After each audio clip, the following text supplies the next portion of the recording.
તો સુરતના સાયણમાં પૂરના પાણી ઓસરતા રાહત મળી છે।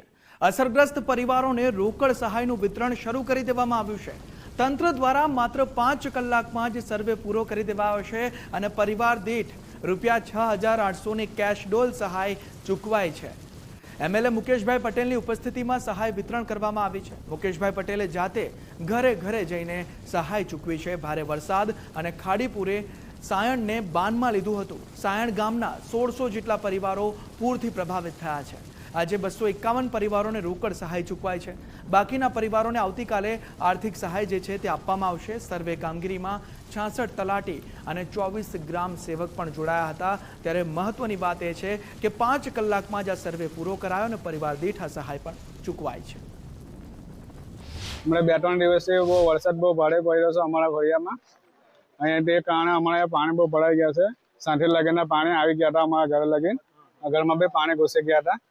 મને મુકેશભાઈ ધારાસભ્યએ અમને 6,800 રૂપિયા સહાય આપી છે। એમાં ખૂબ ખૂબ આભાર માનું છું। કેવું નુકસાન હતું તમારા ઘરમાં? અમારા નુકસાનમાં ઘૂંટણ લગીને પાણી આવી ગયા હતા। એનું નુકસાન ઘણું થયું છે અમારા।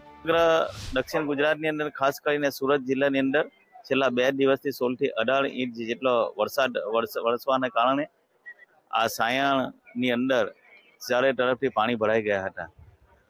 ત્યારે ગુજરાતના મુખ્યમંત્રી ભૂપેન્દ્રભાઈ પટેલ સાહેબ, ગુજરાતના ડેપ્યુટી સીએમ શ્રી હર્ષભાઈ સંઘવીજી, અમારા જળમંત્રી શ્રી પાટીલ સાહેબ સૌએ આજે સુરત ખાતે મિટિંગનું આયોજન કર્યું હતું અને મુખ્યમંત્રીશ્રીએ તાત્કાલિક નિર્ણય લઈને જે લોકો 3 દિવસથી ઘરની બહાર મજૂરી માટે નથી જઈ શક્યા એમને 3 દિવસનું મજૂરીના રોજ કામ એટલે લગભગ 1 દિવસના 300, 2 વ્યક્તિને 1,800 રૂપિયા અને 5,000 રૂપિયા ઘર વખરીને જે નુકસાન થયું એના આપવાનો નિર્ણય કર્યો છે।